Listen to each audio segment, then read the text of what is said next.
What's up YouTube, this is Tech Time Today here, and before I start this video I just want to apologize for not uploading. I've been sick lately, as you can probably tell by the sound of my voice.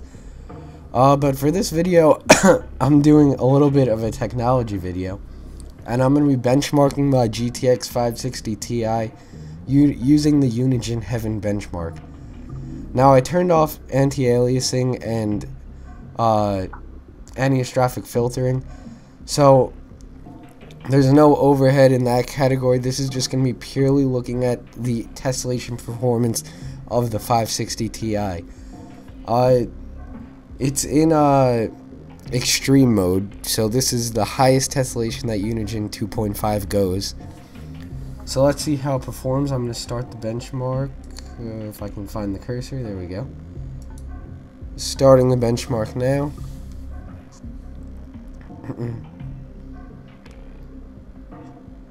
So far we're in the 20s. Now I'm recording with PlayClaw while doing this, so it's not a perfectly accurate representation, but it is a pretty good benchmark for the tessellation performance. Now this is running at 1080p and the textures are set to high quality, so you can kind of get to see what the effects of tessellation are on high quality textures.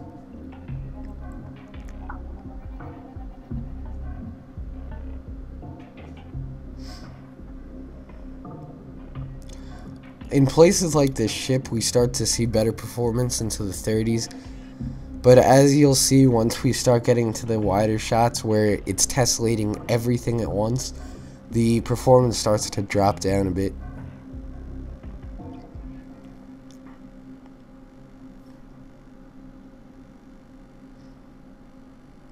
Alright, we start changing stages. Here it's going to stay high because it's focusing on the grass and things like that. Same thing with here, it's actually periodically going into the 40s. It's actually much higher than I expected. Alright, now we're dipping down into the low 20s. We're at 23. This dragon is extremely tessellated. This is one of the harder parts of the entire benchmark. But as you can see, the 560 Ti performs really well for a mid-range card. But I'm looking to upgrade to the 680 now that that's out. That thing looks like an absolute beast. If you haven't seen the reviews for that, definitely go check that out, because that thing it's a mid-range. I know the name is the 680, but it's a mid-range card, and it destroys the 7970 in a lot of games. So I can't wait to see what the fully high-end Kepler card can do, but I think I'm going to be going with the 580 once I can scrounge up enough cash to get it. But back on topic, we're starting to perform pretty well. Our minimum FPS is 17.8. Our average is 27.6, and our maximum is 73.2. If you want to just keep your eye on that throughout the video, it'll be in the bottom right. And we're still performing decently. 20 FPS, not great for gaming. As you can see, for like a slow-moving video like this, it's stable enough.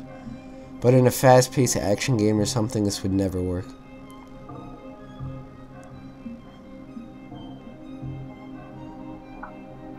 Alright, our average FPS is going way up because we were just in the 80s, I think, there. And our maximum FPS went up to 91.5. For whatever reason, at that shot there, it was ridiculously high.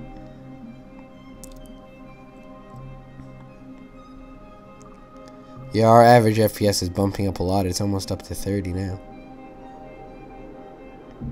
And now it's on its way back down.